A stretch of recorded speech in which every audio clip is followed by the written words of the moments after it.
I'm Ben Short, and this is my studio at Broadway in Fresno, California. I specialize in fantasy and surreal art, sculpture primarily, but paintings and drawings as well. When I was very young, I was exposed to sci-fi fantasy movies, horror movies, and things like that. I had a vivid imagination, very active, and I remember seeing Seventh Voyage of Sinbad by Ray, and the special effects were done by Ray Harryhausen. He did stop motion for the movie, and I remember getting a magazine called Starlog and trying to figure out how it was done, just by looking at the pictures. And I remember talking to my dad about it, and he bought me a skeleton, a plastic model skeleton, an anatomy skeleton, and I put it together, and I was going to sculpt over that because that's what Harryhausen did. And I started to do that and lost interest really quickly. I try to have a little bit of humor in my sculpture, and this one here, this one's called Trick or Treat. She's one of my favorites. I did her a long time ago when I was playing around with mixed media and paper mache as my base, pretty much. She's dressed in a tutu.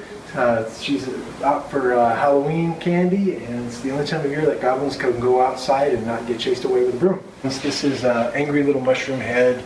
He's sort of a little statement about nature, getting PO'd about how mankind is just not taking care of it. Her, Mother Nature, that is. And then here's the Red Queen's Rose. This is another fun mixed media piece I really enjoyed making, and I think it's very different. This one is Braxton, the Barefisted Boxing Gnome of Bantham. Basically, I went to Germany, and there was a house that I saw as we were driving down the road, and it was covered in gnomes.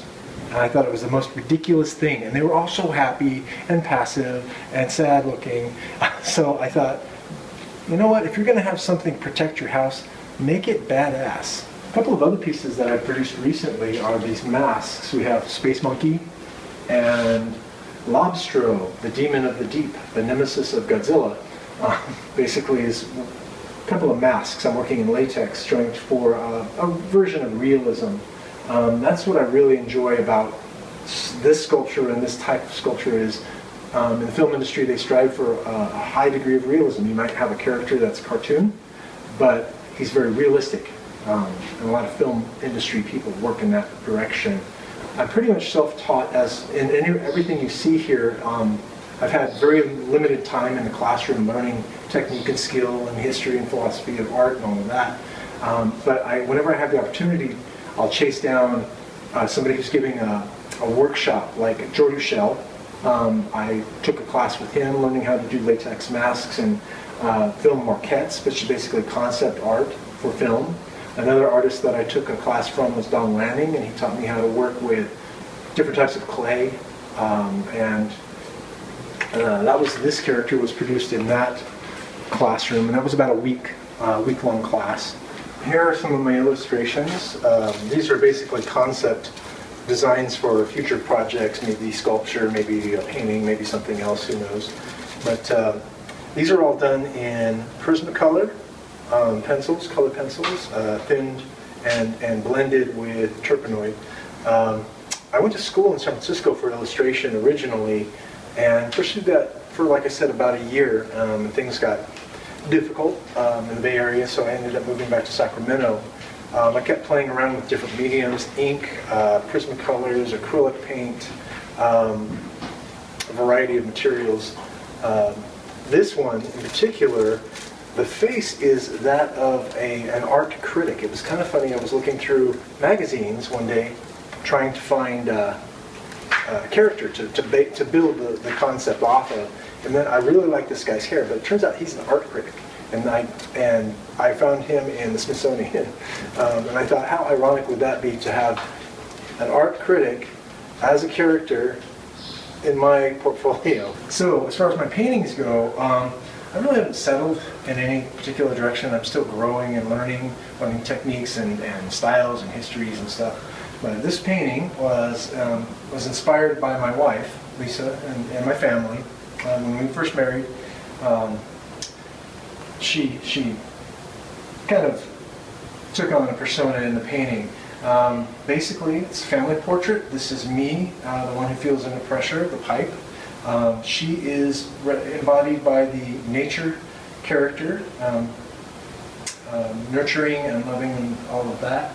And then here is a personification of my stepson, the oversized bird in the undersized nest. But this is called the Kuklier family. I have another painting at home of inspired by my wife Lisa. When she first started telling me her history, I found out that she had a dissected aorta, and as we grew to know each other, became closer, she was very vivacious and vibrant and full of life and energy.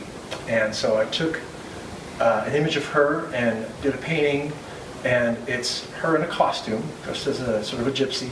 And there are hieroglyphs that I did some research on to find out how to say what I wanted to say, which is, I am living magic. And that's in hieroglyphs because of her medical situation, and her approach to life was very inspiring to me. And that helped push me in my painting career forward by wanting to do these things to express how I felt about her.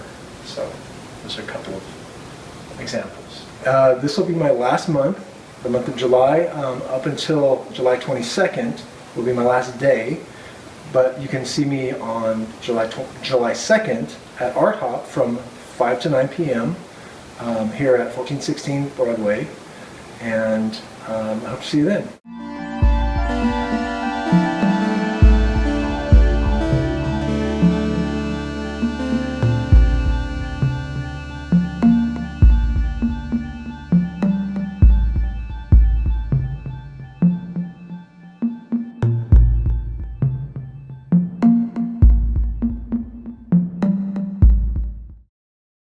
For more information or to contact me, you can reach me at bengalo@yahoo.com.